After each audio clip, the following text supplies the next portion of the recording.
하나님 우리 아버지와 우리 주 예수 그리스도로부터 오는 은혜와 평강이 오늘 주일 공동 예배 참석하신 팔복교회 성도 여러분들과 함께하기를 바랍니다. 오늘은 교회력으로 성령 강림일 후 둘째 주일입니다. 이로써 교회는 전반기 이 축제 기간을 어느덧 마치고 오늘부터는 이제 후반기 비축제 기간을 맞이했습니다.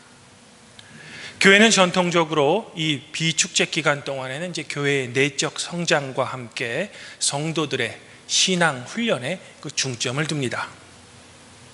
이런 이유로 저는 제 뒤편에 걸려있는 녹색 배너의 위쪽에 우리 루터 교인들의 신앙과 생활의 절대 규범인 하나님의 말씀인 성경의 이미지를 십자가와 함께 새겨 넣었습니다. 그러면서 이제 하나님의 말씀인 이 성경을 좀 읽으시고 기도하시고 묵상하시고 실천하라는 의미에서 오라티오, 기도, 메디타치오, 묵상, 텐타치오, 실천이라는 라틴어 문구를 함께 넣어봤습니다. 지금 소망하기는 2022년 남은 6개월 동안은 하나님의 말씀인 성경을 좀 읽으시고 기도하시고 묵상하시고 하나님의 말씀을 여러분들의 삶에서 좀 실천하시기를 먼저 권면드리고 싶습니다.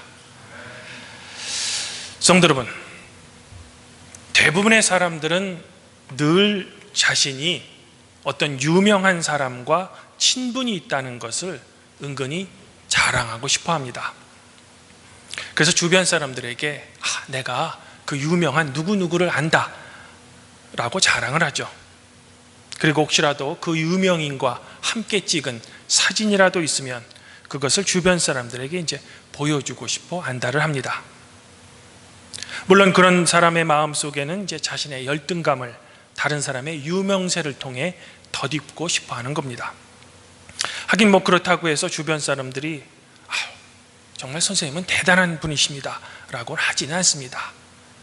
당사자는 전혀 모르지만 사람들은 보통 그런 사람들을 매우 싫어하고 일부러 피합니다. 그래서 그런 사람 주변에는 이제 사람들이 잘 모이지 않는 거죠. 반면에 대부분의 사람들은 어떤 노숙자 또는 공동체가 싫어하는 어떤 한 사람을 안다라고 일부러 나서서 자랑하지는 않습니다. 오히려 내 가족 중에 사회적인 평이 안 좋은 사람이 있으면 그것을 이제 어떻게든 숨기려고 하죠. 더욱이 우리는 나와는 전혀 상관이 없는 사람의 일에는 절대로 상관하기를 싫어합니다. 그런데 이와는 반대로 나와 전혀 상관이 없는 사람도 나에게는 매우 중요합니다 라는 말로 유명해진 한 사람이 있습니다. 바로 미국의 44대 전 대통령인 버락 오바마입니다. 사실 버락 오바마가 미국 대통령이 되기 전에 미국 정치계에서 매우 유명해진 계기가 있었습니다. 그것은 2004년도 미국 매사추세츠주 보스턴에서 했던 그의 찬조 연설 때부터입니다. 제가 예전에 성도 여러분들에게 한번 소개해드린 적은 있습니다. 그러나 다시 한번 오늘 좀 소개해드리고 싶습니다.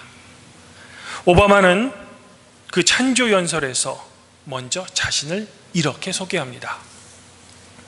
나의 아버지는 아프리카 케냐의 조그만 마을에서 태어나고 자라서 미국으로 유학을 온 외국 학생이었습니다. 그리고 나의 아버지의 아버지는, 즉 할아버지는 노예였습니다. 즉 버락 오바마 자신은 백인 출신의 명문 가정에서 태어난 사람이 아니라는 겁니다.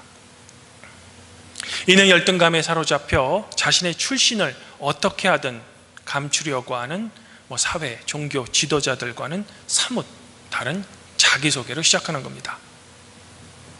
그러면서 버락 오바마는 공장 노동자들과 학비가 없어서 자식을 대학에 보내지 못하는 부모들, 그리고 지금 이 전당대회에 참여하고 있는 미국 민주당원들과 TV를 통해 이 연설을 듣는 모든 미국인들에게 이렇게 호소합니다. 만일 시카고 남부에 글을 읽지 못하는 소년이 있다면 그 아이가 저의 아이가 아닐지라도 그 사실은 제게 중요합니다.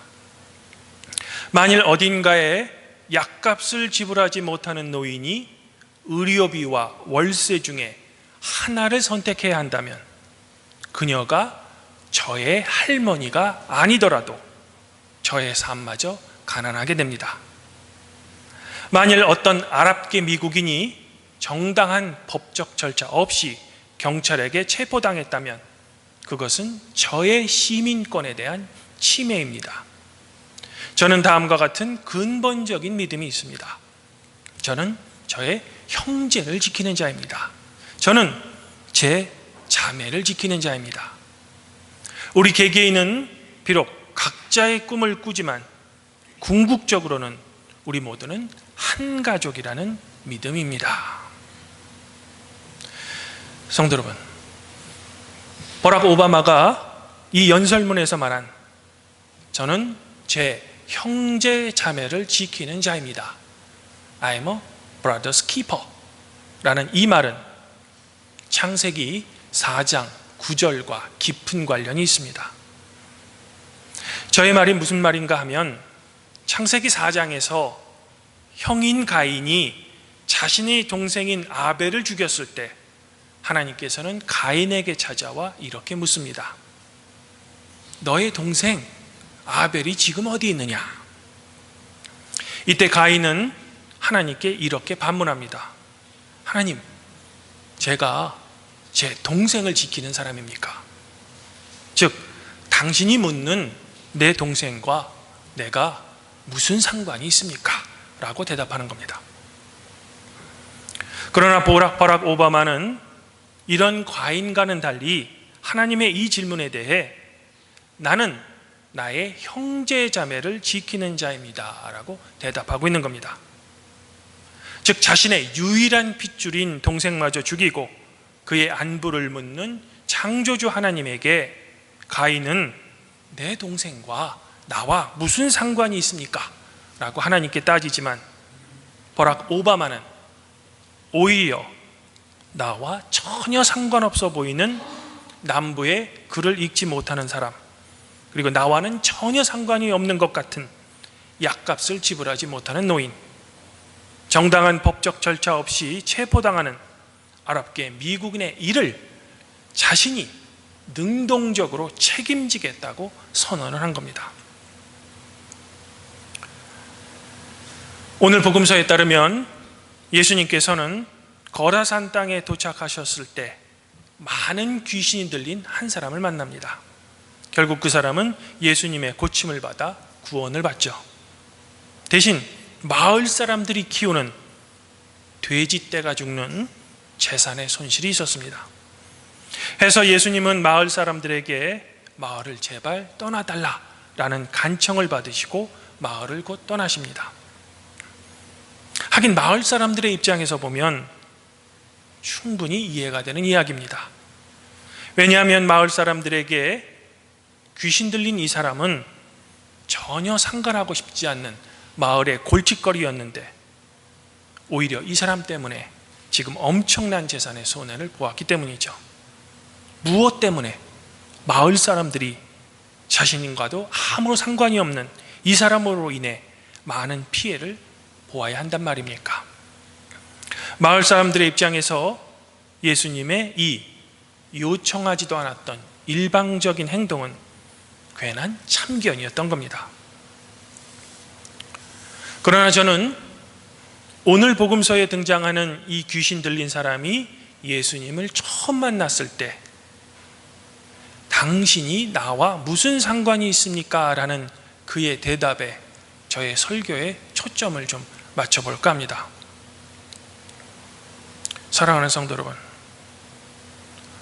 어쩌면 귀신 들린 이 사람의 당신이 나와 무슨 상관이 있습니까? 라는 이 외침은 마을 사람들로부터 그리고 사회로부터 전혀 돌봄을 받지 못했던 그의 외로움과 지난날의 아픔의 처절한 외침이었는지도 모르겠습니다. 즉, 당신들은 불쌍한 나를 왜 그대로 방치합니까? 나도 당신들과 같은 하나님의 형상을 가진, 즉 돌봄을 받을 만한 자격이 있는 사람입니다 라는 마을 사람들을 향한 항거였던 겁니다. 이에 대해 예수님께서는 마을 사람들과는 달리 이 귀신 들린 사람에게 마을 사람들이 비록 너를 외면하고 너를 차별할지라도 나 예수는 너와 같은 사람을 지키는 자입니다 라고 말씀하고 계신 겁니다. 그리고 이런 이유로 예수님께서는 우리에게 너희가 너희를 사랑하는 자를 사랑하면 무슨 상이 있겠습니까? 너희가 너희 형제에게만 무난하면 난보다 더하는 게 뭡니까? 그러므로 하늘에 계신 너희 아버지의 온전하신 같이 당신들도 온전하십시오 라고 가르쳤던 겁니다. 우리는 오늘 복음서에 등장하는 이 귀신 들린 사람처럼 사회에 힘없고 소외된 사람들과는 전혀 상관하기를 싫어합니다. 하지만 오히려 사회에 돈 많은 사람들, 권력자들, 사회 지도층들과는 어떻게든 관계를 맺으려고 하죠. 비록 그들이 우리를 귀찮게 여기더라도 말입니다. 왜? 그들과 어떻게든 관계를 맺어야 그들이 나에게 이득을 줄 수 있기 때문입니다. 그러나 우리가 주님이라고 고백하는 예수님께서는 당시 사회 권력층이었던 바리새인들과 서기관들과 전혀 어울리지 않으셨습니다. 반면에 예수님께서는 항상 사람들이 별로 상관하고 싶지 않은 사회의 소외층, 불쌍한 사람들과 늘 어울리셨습니다. 그러면서 이런 죄인들과 어울린다고 비난하는 바리새인들을 향해 나는 의인을 부르러 온 것이 아닙니다. 죄인을 부르러 왔습니다 라고 선포하셨던 겁니다. 즉 나 예수는 이 죄인들을 지키는 자다라는 겁니다. 사실 예수님의 이런 행동은 구약시대의 사회적 약자인 고아와 과부 그리고 나그네를 대접해야 하는 이스라엘의 이유와 동일합니다. 왜냐하면 구약시대에 사회의 약자들인 고아, 과부 그리고 나그네를 지키는 보호자, 즉 그들의 고엘이 바로 여호와 하나님이시기 때문입니다. 이런 이유로 하나님의 백성 이스라엘 백성은 이들을 반드시 돌봐야 할 의무가 있는 겁니다. 왜? 하나님 자신이 바로 고아와 과부 그리고 나그네를 지키는 보호자이시기 때문입니다. 그리고 이런 동일한 원리로 예수님을 주님이라고 고백하는 우리 그리스도인들 또한 오늘 복음서에 등장하는 이 귀신 들린 사람 같은 불쌍한 사람을 지키는 자라라는 겁니다. 하지만 문제가 있습니다. 그것은 오늘 말씀 속에 귀신 들린 자 그리고 고아와 과부, 나그네에게 우리가 관심을 가지게 되면 나의 것을 나누어 줘야 하는 불편함이 우리에게 반드시 따른다는 겁니다. 그러므로 솔직히 말씀드리면 하기 싫은 겁니다. 그러나 예수님께서는 오늘 당신 자신의 행동으로 이런 불편함이 있더라도 능동적으로 그것을 감수하라 라고 우리에게 요청하고 계신 겁니다. 어떻게 생각해 보면 사도 바울이 고백했던 그리스도의 고난이란 바로 이런 것을 말하는 것인지도 모르겠습니다. 즉 나의 손해를 일부러 감수하면서까지 나의 옆에 존재하는 사람, 즉 나의 이웃을 돌보라는 겁니다. 성도 여러분, 저는 여기서 잠깐 지금 예배당 정면에 걸려있는 이 배너의 이미지에 대한 설명을 성도 여러분들에게 잠깐 소개해드리고 싶습니다. 지금 잠시 여러분들이 보시기에 오른편에 걸려있는 저 배너의 이미지를 보시기 바랍니다. 아니면 여러분들 오른쪽 벽에 걸려있는 자주색 배너나 흰색 배너를 보셔도 됩니다. 똑같은 이미지인데 오히려 자주색과 흰색 배너들이 이 색깔 차이가 확연하게 나서 저의 설명을 더 쉽게 이해하실 수 있을 겁니다. 사실 이 배너 디자인은 원래는 중앙 루터교회의 배너 이미지입니다. 하지만 제가 그 의미를 듣고 좋아서 담임 목사인 최준 목사님에게 허락을 받고 이제 우리 교회 배너 이미지도 사용했습니다. 먼저 위쪽에 있는 것은 보리와 밀 이삭입니다. 이것은 주님께서 가르쳐 주신 일용할 양식과 관계가 있죠. 더불어 이제 곧 우리가 함께 나눌 성만찬 중에 주님의 몽인 빵을 상징하기도 합니다. 그리고 아래쪽에 포도와 잔의 이미지는 성만찬 중에 주님의 피인 포도주를 상징합니다. 즉 오른쪽 배너 전체는 성만찬을 상징하고 있습니다. 그리고 설교의 앞부분에서 제가 소개해드린 이 왼편에 있는 드림천은 하나님의 말씀을 상징하고 있습니다. 해서 전체적으로는 우리 루터교회 예배의 두 핵심인 말씀과 성찬을 상징하고 있는 겁니다. 그런데 제가 정작 소개하고 싶은 이미지는 저 오른편에 드림천의 위쪽에 있는 밀 이삭 중에 색깔이 하나 다른 나달이 있습니다. 그리고 자세히 보면 포도에도 색깔이 다른 포도송이 하나가 있습니다. 무슨 의미일까요?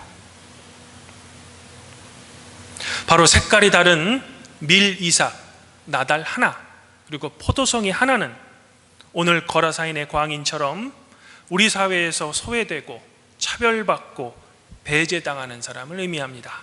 더불어 다름을 의미하기도 합니다. 이 의미를 연장하면 구약의 고아와 과부 그리고 나그네가 될 수 있으며 사회적으로는 소수자들, 차별받는 여성들, 외국인 노동자들 등 이 사회의 모든 소외받는 사람들을 상징한다고도 할 수 있습니다.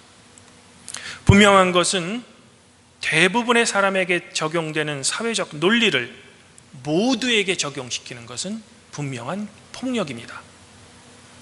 오늘 사도서관문인 갈라디아서 3장 28절에서 사도 바울은 이렇게 선언합니다. 유대인이나 헬라인이나 종이나 자유인이나 남자나 여자나 다 그리스도 예수 안에서는 하나입니다. 즉 나와 다름도 받아들일 수 있으며 출신, 학벌 등에 따라 차별하지 않는 믿음의 공동체가 바로 교회라는 겁니다. 주님 안에서 한 형제자매인 팔복교회 성도 여러분, 다음 주 목요일인 23일은 하인자 권사님의 기일입니다. 그날은 늘 하던 것처럼 제가 따님에게 전화 한 통이라도 할 계획입니다. 살아계실 때 하인자 권사님은 늘 다른 사람을 도와주는 것을 좋아하셨습니다. 그러나 한편으로는 외로운 분이셨습니다. 하긴 생각해보면 돌아가신 김구현 집사님이나 보고 싶은 한선 집사님 모두 외로우신 분이셨습니다. 교회 내에서도 이분들을 챙기는 분들이 별로 없었죠. 예수님께서는 그리스도인인 우리에게 불쌍한 이웃을 지키는 자가 되기를 요청하고 계신 겁니다. 그러나 우리는 솔직히 이것을 잘 할 수 없음 또한 지금 고백합니다. 그러하기에 예수님께서는 우리에게 성령을 선물로 주신 겁니다. 즉 성령의 도움으로만 우리는 비로소 나의 이웃을 능동적으로 지키는 사람이 될 수 있다라는 겁니다. 그러므로 아무쪼록 우리 팔복교회 성도님들에게 주님으로부터 오는 성령의 도움이 있기를 저는 간절히 소망해 봅니다. 그리하여 당신이 나와 무슨 상관이 있습니까? 라는 외침으로 우리의 무관심과 사회의 외면을 지겹도록 당한 이 사회에 소외된 모든 사람들에게 저는 당신을 지키는 사람입니다 라는 사랑의 속삭임을 할 수 있는 저희 팔복교회 성도님들이 되기를 저는 지금 소망해 보고 싶습니다. 비록 그런 행동이 내가 가진 것을 나누어주는 불편함이 있더라도 말입니다. 바로 우리가 그런 실천을 했을 때 사도 바울이 빌립보서에서 말한 나의 하나님께서 그리스도 예수 안에서 그 영광 가운데 풍성하신 대로 여러분들의 모든 쓸 것을 채워주시리라 라는 주님의 축복의 선언이 성도 여러분들 자신과 성도 여러분들의 가정 위에 항상 함께하기를 성부와 성령과 함께 지금도 우리를 다스리시는 우리 주 예수 그리스도 이름으로 간절히 축원드립니다. 그리하면 모든 지각에 뛰어나신 하나님의 평강이 그리스도 예수 안에서 성도 여러분들의 마음과 생각을 지키실 것입니다.